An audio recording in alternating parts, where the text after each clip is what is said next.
Alors, vous voyez, là aujourd'hui, je suis à Bugarache.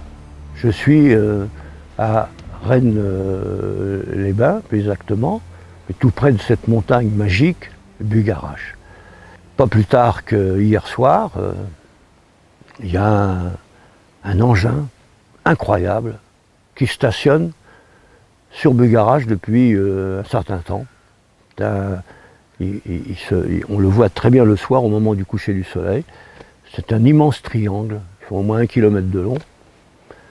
Et j'ai la photo, on vient de me l'envoyer. Il a apparu encore hier soir.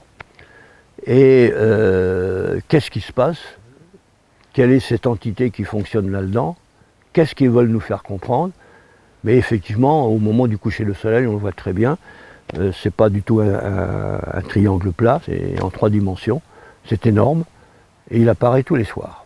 Donc actuellement, c'est visible.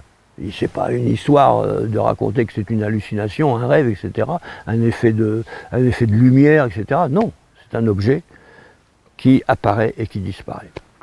Bon. Personnellement, à Bugarache, moi j'ai pu voir effectivement des balais d'ovnis sortir de la montagne. Alors qu'est-ce qui se passe là? Et à ce moment-là, comme si moi j'avais appelé peut-être ces choses-là, j'en sais rien, inconsciemment. On se promène sur ce chemin, je m'en souviens toujours, et sur la gauche, il y avait un pré, et au fond, la lisière de la forêt. Et paf, tout d'un coup, apparaît quelque chose. Une lumière immense, qui avait une forme plasmique, lenticulaire, qui n'était pas posée, et qui apparaît devant nous, à peu près 20 mètres de long, 5-6 mètres de haut, etc., qui n'était pas posé, qui se balançait. C'était une lumière extraordinaire, ça scintillait, ça brillait, etc. Et alors on avait l'impression que cette chose était intelligente. Elle avançait, elle reculait devant nous pour nous montrer qu'elle existait. Et nous, ça nous a apaisés complètement. Alors évidemment, bon, tout le monde était dans un état de sidération. À ce moment-là, on est là, on ne bouge plus. Et là, ça a été la stupéfaction générale. En fait, cette fusée-là, cette sonde qui s'appelle Hélios, est rentrée dans le soleil et est ressortie. Et alors comment? Qu'est-ce qui se passe? Alors, elle avait pris des photos, bien entendu, qui ont été relayées au niveau de la Terre. Et on s'est aperçu que le soleil était habité. Quoi? Mais alors comment nous, qu'est-ce que c'est que cette histoire-là? Le soleil ne serait pas chaud? Absolument pas. Absolument pas. On vient de découvrir depuis quelques mois, c'est pas vieux, que le soleil est froid.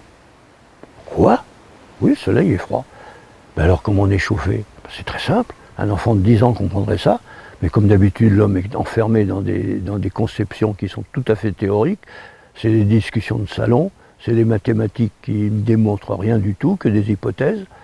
Eh bien, il fallait comprendre que, en fait, le soleil nous envoie des radiations lumineuses qui sont tout simplement des électrons et des photons.